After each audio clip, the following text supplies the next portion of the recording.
Retrouvez Success Story avec Init Marketing, l'institut d'études et de conseil spécialiste de la satisfaction et de l'expérience client. Init Marketing, valorisons ensemble votre capital client.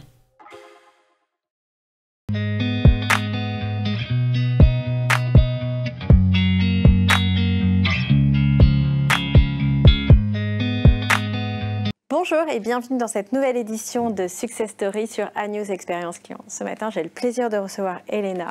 Bonjour. Merci d'être là. On va aborder en tout cas un thème qui moi, m'est très cher et j'imagine que pour vous aussi. Donc merci en tout cas d'aborder cette notion d'outsourcing, mais pas en France, un peu loin, et comment justement on aborde et comment on choisit en fait un certain nombre de destinations, autant pour les clients que finalement sur une recherche d'accompagnement des entreprises en local. Est-ce que vous pouvez déjà nous présenter, c'est Aizen Experience, comment on dit ça? Aizen Experience, Aizen Experience est une entreprise de relations clients. Donc nous gérons les centres de contact pour nos clients et nous avons la particularité d'être spécialistes du continent africain. D'accord. Quand on dit le continent africain, est-ce que c'est le Maghreb aussi ou c'est une partie de l'Afrique? Alors, c'est beaucoup l'Afrique subsaharienne. D'accord. Nous sommes implantés dans 15 pays. Donc, ça va être des pays comme l'Afrique du Sud, le Kenya, le Rwanda, Burkina Faso, ce type de localisation. Pour la langue française, pour la langue anglaise, pour du local, comment... C'est multilingue. Pour le français, on va proposer l'Égypte, le Burkina Faso. On a des projets d'ouverture aussi en ce moment en Côte d'Ivoire. On gère aussi du français depuis le Rwanda. Sinon, la plupart des pays sont anglophones. On peut aussi faire du néerlandais depuis l'Afrique du Sud ou du multilingue depuis l'Égypte. L'Afrique du Sud, j'imagine, en plus, a effectivement une capacité à parler en anglais aussi. Oui. Alors, l'Afrique du Sud est numéro 9 dans ce qu'on appelle l'English Proficiency Index. C'est déjà très compliqué à dire. C'est un index en fait qui va classer les pays en fonction du niveau de langue en anglais. D'accord. Et donc l'Afrique du Sud, c'est le premier pays du continent africain dans cet index. Donc le niveau est excellent. Pour te donner une comparaison, en France, on est classé numéro 41. Oui, mais ça m'étonne pas. Voilà. Win de yes to win de no, enfin là, c'est bon. On a connu ça. Enfin, pour ceux qui ont la ref. En tout cas... Quand finalement on choisit justement ces pays, en tout cas d'externaliser notre relation client auprès de ces pays, quels sont les choix en fait qui s'opèrent ou pourquoi on fait ces choix-là particulièrement? Alors c'est un sujet que j'aime beaucoup, c'est la responsabilité du directeur relation client, puisqu'aujourd'hui on est dans une ère de transformation. Transformation politique, transformation technologique. Et à partir du moment où on fait un choix en tant que directeur relations clients, il va y avoir un impact soit sur les communautés locales, sur la localisation où on va externaliser. Il peut y avoir un choix environnemental aussi par rapport aux technologies ou un choix social, puisque aujourd'hui, lorsqu'on automatise certains processus, ça a un impact social. Il y a des personnes qui vont soit perdre leur emploi ou soit qui vont devoir apprendre un nouveau métier. Donc du coup, c'est important qu'on prenne conscience de cette responsabilité qu'on va avoir sur la société. Donc nous, quand on parle d'IA, de changement de nouveaux métiers, en fait, vous le vivez finalement, vous, presque un peu plus tôt que nous, ou vous le vivez plus concrètement que nous? Alors, en fait, moi, je pense qu'on peut tout à fait externaliser vers l'Afrique et aussi avoir un processus de transformation technologique. L'un n'empêche pas l'autre. Maintenant, il faut aussi faire des choix qui permettent d'améliorer l'expérience des clients, l'expérience des collaborateurs. Je ne pense pas qu'il faille mettre de la technologie partout. Ça doit vraiment apporter une valeur ajoutée parce qu'il y a quand même un coût en termes d'empreinte de consommation d'énergie, donc d'empreinte sur l'environnement. De l'eau, du cuivre, enfin des matériaux, donc oui. Voilà. Et des coûts de toute façon. Mais donc finalement, quand on fait ce choix-là de partir et d'externaliser dans ce continent, comment on peut convaincre nos directions générales et comment on peut aussi convaincre le reste de l'entreprise ou la marque, notre entreprise de partir sur ces destinations? Alors, je pense que ça peut s'intégrer tout à fait dans une logique de responsabilité sociale d'entreprise, puisque en Afrique, on va avoir un impact sur les communautés locales. En France, travailler dans la relation client, si tu veux, c'est pas un métier qui va être super attractif. On fait pas valorisé. Voilà, dommage d'ailleurs. C'est très dommage, mais il y a beaucoup de gens qui vont considérer qu'une carrière dans la relation client en tant que conseiller, c'est pas leur choix de carrière principal. Oui, c'est des étudiants. C'est un peu un job alimentaire, alors qu'en Afrique, c'est vraiment les meilleurs emplois. Donc il y a beaucoup de fierté de travailler. Parce qu'ils sont payés plus. Alors, parce que c'est stable, c'est pas un travail physique, c'est bien rémunéré, effectivement. Il y a des possibilités d'accéder à des formations. Donc, nous, en tant que prestataire relations clients, on va former les communautés locales, on va développer professionnellement nos collaborateurs. Et donc, pour eux, c'est un choix de carrière, ça fait partie des carrières les plus intéressantes. Donc, il y a peu de turnover. Exactement. D'accord, donc finalement ces coûts, ce qui sont aussi des coûts pour le outsourcer ou pour la marque, ou en tout cas de meilleure qualité, parce qu'en fait une personne qui est là au début, elle s'approprie la marque. Est-ce que vous avez justement des actions qui leur permettent de s'approprier les marques, par exemple des retailers ou en fonction des marques que vous avez? Tout à fait. Alors après, ça, c'est quelque chose qu'on retrouve dans pas mal de localisations. On va décorer le plateau pour que le conseiller ait vraiment l'impression d'être complètement dans l'univers de la marque. On va faire des showrooms pour qu'ils puissent toucher les produits, comprendre. C'est assez important. En ce moment, je travaille avec, on vient de remporter la gestion d'une activité dans le domaine du retail. Et on va produire dans un pays où cette plateforme n'est pas disponible. Donc, ils n'ont jamais utilisé le service. Oui, mais c'est souvent ça, en fait. Tout à fait. De la livraison de croquettes pour animaux ou des choses dont ils n'ont... Ou même le fait de se faire livrer, en fait. C'est parfois... Exactement. Donc, il y a ces différences-là, elles sont fondamentales à anticiper et à prendre en considération. Donc, par la formation initiale, le fait que les clients vont nous donner du matériel, s'investir aussi dans la transition, ça va nous permettre de bien faire comprendre l'univers de la marque aux collaborateurs. Mais le succès, comme vous dites, il est aussi lié en fait au choix de la direction de la relation client ou l'expérience de celui qui choisit l'outsourcer ou le BPO, parce que c'est aussi le temps qu'il va passer à s'investir auprès des équipes en local. Et c'est, on le dit jamais assez souvent, mais c'est aussi ça qui fait le succès de l'externalisation. Comment vous le faites vivre justement ?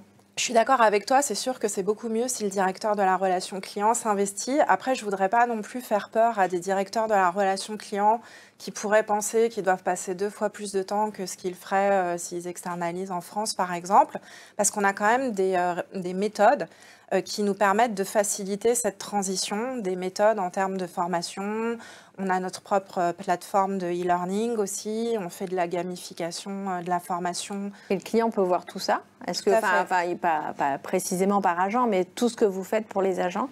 Oui, il peut le voir. Justement prolonger cette notion de responsabilité? Tout à fait, oui. D'accord. Et comment ça se matérialise quand on parle d'engagement presque sociétal ou social avec les équipes en local? Alors là, on a une entité, une fondation qui va mener différentes actions. Soit c'est des actions sociales, donc typiquement ça va être aider une communauté en passant une journée spécifiquement sur un sujet précis, en faisant une collecte alimentaire, une collecte de vêtements. Il va y avoir des dons pour contribuer à l'éducation, donc ça va être des dons dans des écoles. On fait des sessions de formation aussi pour développer des connaissances sur la santé. Donc comment avoir une bonne hygiène, comment éviter certaines maladies, le VIH, l'hépatite qui sont très présentes sur ces localisations. Donc on va mener plein d'actions pour justement développer les communautés locales. D'accord, donc vous agissez pour la formation qui s'approprie la marque, sur l'environnement en local. Qu'est-ce que vous faites d'autre? Enfin, finalement, est-ce qu'il y a aussi une question de place de la femme dans ces entreprises, dans ce que vous faites en fait, dans vos actions? Merci de m'avoir posé cette question parce que c'est un sujet que je trouve très important. C'est aussi l'empowerment, donc rendre les femmes plus autonomes dans ces communautés-là. Le fait d'avoir la possibilité de travailler dans un centre de contact, ça contribue aussi à cela, au développement de la femme, à l'éducation. On a en ce moment en Afrique des grands changements qui sont opérés. On a des lois qui vont faciliter le transport des femmes d'un pays vers l'autre. Donc, ce seront elles les premières à bénéficier de ce type de loi, puisqu'en fait, finalement, le commerce transfrontalier, il est beaucoup mené par des femmes. Donc, on a des millions d'euros qui sont investis dans la formation au digital. Et là, c'est les entreprises ou c'est l'État qui fait ça? C'est aussi l'Europe qui investit dans l'Afrique. Ok, donc finalement, c'est ce mouvement-là. Est-ce qu'on peut tout externaliser ou est-ce que, par exemple, est-ce qu'il vaut mieux, quand on veut faire de la vente, il vaut mieux aller dans certains pays, quand on veut faire du care, il vaut mieux aller sur d'autres? Est-ce qu'il y a des différences ou des sensibilités? On parlait de culture client. Je pense qu'on peut tout externaliser. La question, c'est où et avec quel profil de collaborateurs. Donc, on sait qu'il y a des pays où il y a énormément d'empathie. Donc, j'en parlais justement la semaine dernière. On a certaines notions en Afrique. En Swahili, il y a un mot qui s'appelle Paul. Ça veut dire je ressens ta peine. D'accord. Donc, c'est vraiment une très belle définition de l'empathie. Et pour certains pays africains, c'est ancré dans la culture. Il y a un autre mot qui est Ubuntu, qui veut dire en fait vivre au travers de la collectivité. Donc de ce fait, sur ce type de localisation, avec cette culture, toutes les activités qui requièrent beaucoup d'empathie, c'est très très bien. C'est même, je dirais, mieux. Donc on ne fait pas de vente, mais on fait plutôt du care, en fait, du service client, du service après-vente, du suivi de commande, du suivi de colis. Voilà. Tout ce qui est aussi back-office, il y a des très bons niveaux d'orthographe. D'accord. Et de français, une très bonne maîtrise de la langue française. Et après, il y a d'autres localisations où on va faire de la vente aussi, mais je pense qu'il faut adapter le choix du pays de production par rapport à la typologie d'activité. Donc ça, c'est aussi important dans ce choix-là du directeur ou de la directrice de la relation client, en fait, de choisir le bon pays pour le bon objectif, en fait, pour l'entreprise et la marque. Oui, tout à fait. D'accord. On peut les accompagner, puisque nous, on connaît bien les différentes localisations. Ça fait 20 ans que nous sommes implantés sur le continent africain, donc on sait bien positionner tel ou tel type d'activité en fonction de la langue, en fonction des volumes, en fonction de la typologie d'activité. Donc finalement, ce choix-là, il est presque... Enfin, c'est cette personne-là qui va choisir de changer les choses pour tout ce continent. Oui. C'est une lourde responsabilité tout d'un coup. En fait, c'est une responsabilité de toute la société, mais plus particulièrement des acteurs de la relation client. Parce que, si tu veux, depuis 2020, la population africaine, elle est égale à la somme de l'Europe plus l'Amérique du Nord. D'ici la fin du siècle, ça sera 40%. Donc plus les États-Unis et le Canada. C'est ça. C'est l'Europe, donc tout... Oui, donc tout le haut, là. Je suis nulle en géo, hein, mais tout le monde le sait, mais ok. D'accord, donc toutes ces populations-là correspondent au continent africain.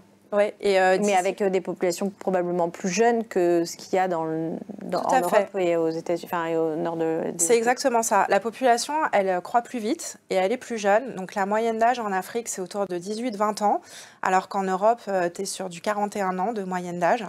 Donc on voit qu'il y a un gap énorme. C'est très jeune, 41. Tout à fait, je suis complètement d'accord avec ça. Non, mais c'est très important parce qu'en fait, à partir du moment où la population va augmenter, il est de notre responsabilité aussi de définir si on peut aider à ce qu'elle augmente d'une bonne façon, c'est-à-dire avec des gens qui soient qualifiés, comment on forme les gens, comment on leur donne l'accès à l'emploi.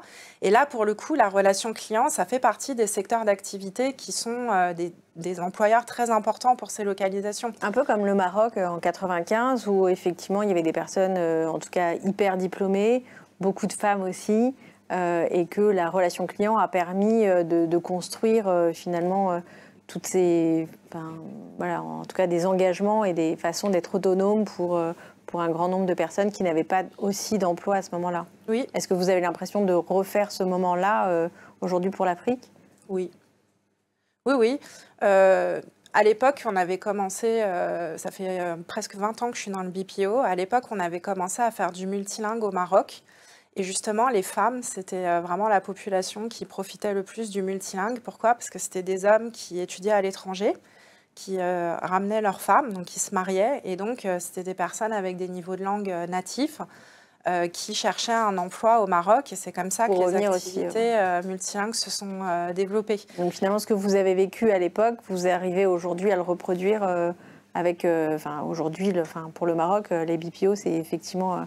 un service en tant que tel et une activité, un secteur d'activité en tant que tel. Est-ce que vous avez l'impression de reproduire ça pour l'Afrique aujourd'hui? Oui, puisque c'est vraiment un secteur d'activité qui progresse dans les pays africains. La couverture linguistique, elle progresse aussi. C'est-à-dire que des pays où on n'avait que des dialectes locaux et éventuellement une langue qui a un héritage historique, pas toujours positif d'ailleurs, maintenant, on voit qu'ils apprennent plusieurs langues à l'école, donc on est de plus en plus sur des possibilités multilingues sur des pays, et c'est parfois même surprenant. Je sais qu'on peut faire de l'allemand en Afrique du Sud, par exemple. Moi, ça m'a étonnée quand je l'ai découvert. Mais sur des grosses équipes, sur des grandes équipes? Des équipes, on va dire, de 25 à 50 personnes. Après, sur une équipe à 200 personnes, là, ça va être un petit peu plus compliqué. On va aller plutôt en Égypte. 50 personnes, oui, d'accord. Mais 50 personnes, c'est déjà une belle taille d'équipe. Et oui, ça, c'est sourçable en 3 mois, on va dire, sur de l'Afrique du Sud. D'accord. Donc moi-même, j'étais étonnée de découvrir qu'on pouvait traiter des langues autres que ce que j'imaginais au départ. Que le français ou l'anglais de façon hyper basique. Ouais. D'accord. Est-ce que finalement le moment d'après, qu'est-ce qu'il nous reste à faire pour choisir le continent africain? Alors, je pense qu'il faut orchestrer la technologie avec l'humain. C'est-à-dire qu'en ce moment, les directeurs de la relation client, ils sont un peu happés par cette transformation technologique. On entend partout l'IA. Je pense qu'il faut que ça reste quand même, il faut avoir la main légère, il faut choisir des moments du cycle de vie client où ça va apporter véritablement une valeur. Les technologies de traduction... Ou pour le collaborateur, est-ce que finalement l'aide, elle ne vient pas surtout pour le collaborateur et pas forcément pour le client? Est-ce qu'il facilite la vie du collaborateur, va faciliter la vie du client? Alors oui, je suis vraiment d'accord avec ça. Je pense que la technologie, elle aide même encore plus le collaborateur avec du speech analytics. On va pouvoir suggérer quelle est la meilleure prochaine étape à suivre, où on va pouvoir donner des indications. Par exemple, le client a une perception négative de la conversation. La conversation, donc en temps réel. Est-ce qu'en plus, j'imagine que l'adoption aux nouvelles technologies, elle est plus facile pour des populations jeunes que pour d'autres? Ils sont très teachable, c'est-à-dire que les populations, on dit souvent les jeunes sont plus forts pour l'utilisation d'Internet que des personnes plus âgées. Juste nés avec. C'est ça. Et puis c'est aussi la flexibilité d'apprendre. On apprend mieux quand on est jeune que quand on est plus âgé. Donc une population jeune, c'est une population qu'on va pouvoir beaucoup mieux former. Et ça a un avantage pour les activités de relation client puisqu'on va pouvoir transmettre vraiment les processus de la manière dont on a envie qu'ils soient exécutés. Et en plus, j'imagine que le comportement, ils ne sont pas comme nous, accrochés à leur téléphone, en train de regarder toutes les 2 secondes si quelqu'un les a appelés. Ils sont focus sur leur travail, parce que c'est aussi peut-être un engagement pour eux qui est différent que pour nous. Il y a énormément de respect. Moi, au début, j'étais même un peu gênée, parce que c'est nouveau pour moi aussi, ces délocalisations que je n'avais pas forcément chez mes employeurs précédents. Et au début, je trouvais ça, les gens qui me disaient « Madame, désolée s'ils avaient 1 minute de retard », moi j'étais là « Non, t'excuses pas, c'est pas grave, tu peux m'appeler Elena, tu peux me tutoyer ». Mais c'est vrai qu'il y a une notion de respect qui est beaucoup plus forte et qui se perd un peu en France, mais qu'on retrouve sur plusieurs pays avec lesquels j'ai pu collaborer ces derniers mois. Bien, écoutez, faites le choix, c'est ça. Merci. Un beau message, merci. Merci Elena. Merci pour cet échange passionné et passionnant. J'espère qu'il vous sera utile autant qu'à moi et à très bientôt sur ANews Expérience Client. Merci. Init Marketing, valorisons ensemble votre capital client.